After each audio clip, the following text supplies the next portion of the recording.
And that led me into interest of holistic medicine.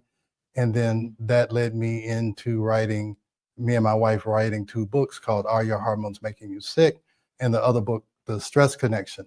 And from that, I became a speaker and spoke all around the country and really the world, talking about the consequences of stress and the consequences of hormones out of balance.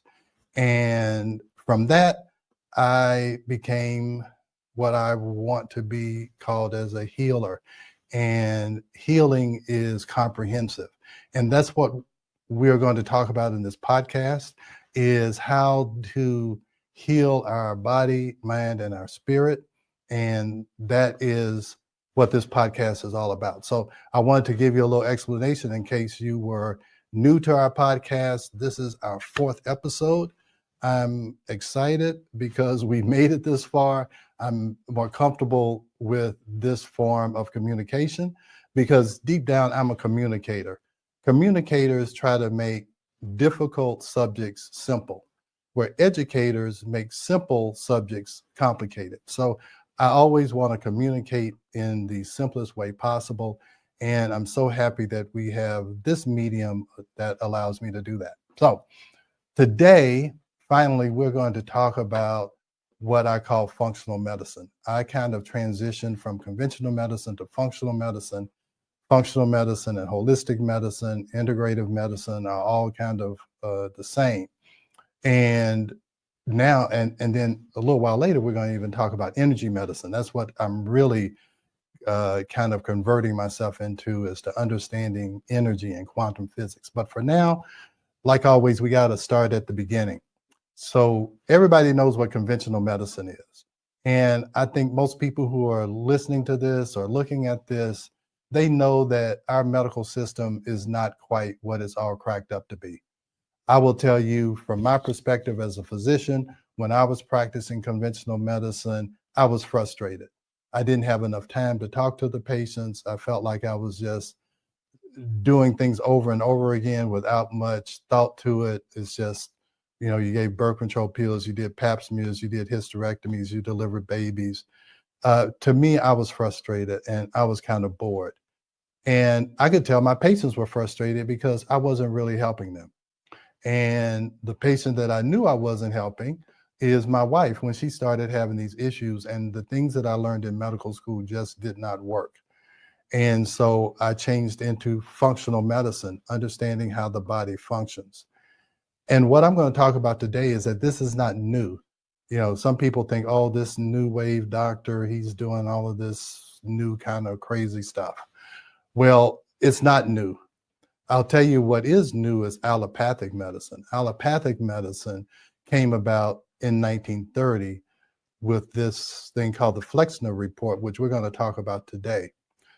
Before then, there was all types of medicine being practiced. There was herbal medicine, there was nutritional medicine, there was energy medicine, there was healing touch medicine, there was homeopathy. There were all these different types of medical treatments that were originated in all these different cultures. So different cultures had different forms of healing. That's how the species propagated or reproduced. They had to live long enough in order to reproduce. And nature provides what you need. Now, most medications that you're taking now, they're derived from some medicinal plant that the pharmaceutical industry was able to manipulate so that they could patent it. And we'll get into all of that. But let's start from the beginning. Always, when I'm investigating anything, I like to start from the beginning. When I want to understand spirituality, I went to Egypt. When I wanted to understand physiology, I went to the physiology book. You go right to the beginning. So let's go to the beginning of allopathic medicine, which started with the Flexner Report. And Rebel, can you pull up those slides for me? All right, so the Flexner Report. I'm gonna bring this a little closer so I can read my slides, So in 1910, the report was standardized for medicine, but eliminated traditional approaches. It was funded by Rockefeller. Okay, Rockefeller had made so much money from the oil business, but back in the 1930s, there were not a whole lot of cars, so he had to find something else that could use his oil products. So before the Flexner Report in 1910, yes, there was diverse medical traditions. Again, there was homeopathy. All of those medical traditions that I named, they were flourishing, and they were working well.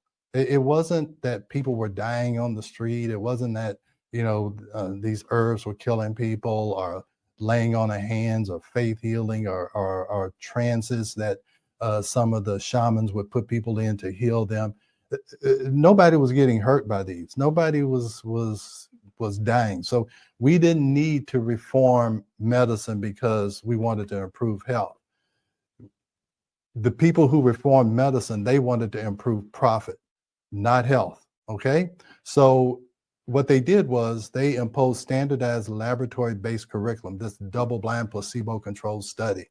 And if it can't pass a double-blind placebo-controlled study, then it's considered to be unscientific.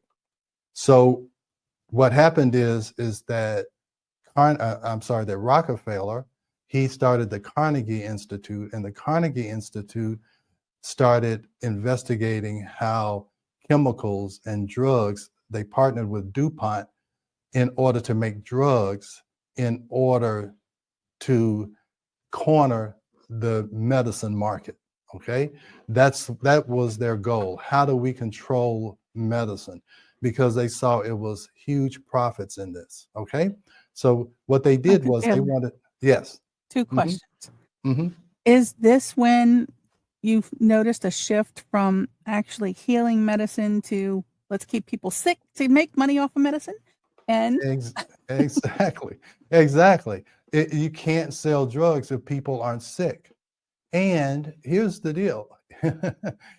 If you make a drug, they will try to create a sickness that causes you to use the drug. And in another podcast, I'm going to talk about how all these made up syndromes and symptoms are really tied to just selling drugs. They just put together a lot of things and say, hey, look, this will take away all these symptoms. Let's call it a syndrome. Let's put it on a commercial and say, hey, here's an illness that you might have, and we have the cure. And that's what it's all about. Okay. I always said that healthcare has nothing to do with health. It has to do with money. And this whole system of medicine that we have is based on profit. We live in a capitalistic society, and this is capitalism. You just have to be aware of it. It's all about, when we talk about mindset, it's all about being aware. Okay. What is going on? What are these commercials trying to get me to do? What are the pharmaceutical companies trying to get me to do? Okay. And if you are aware of what's happening, you can make a conscious decision either to go that route or to not go that route. I made the decision when I read a book called Racketeering in Medicine that talked about the Flexner Report. And that's what got me questioning what I had learned in medical school. Because you need to understand, medical schools are funded by the pharmaceutical industry. Okay. That's who gives them grants to study things. Okay. So what is the pharmaceutical company going to give you a grant to study? It's going to give you a grant to study their medicine, their drug. And if you want grant money to keep coming, if at all possible, you want to have a positive outcome when you test that drug. So there's an incentive for the FDA and for the pharmaceutical industry and for the educational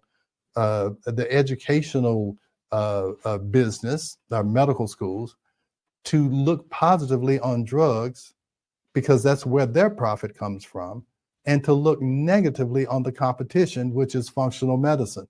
And that's why functional medicine and compounding pharmacists and all of these non-allopathic traditions, they got demonized, because you have to get rid of the competition if you're going to maximize your profits.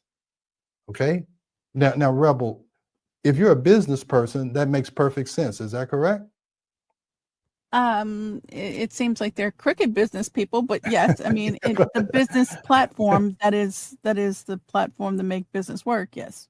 Yeah, you create a big market, so they make sure that everybody thinks that they need cholesterol medicine, or everybody needs, antibiotics. So you try and expand your market.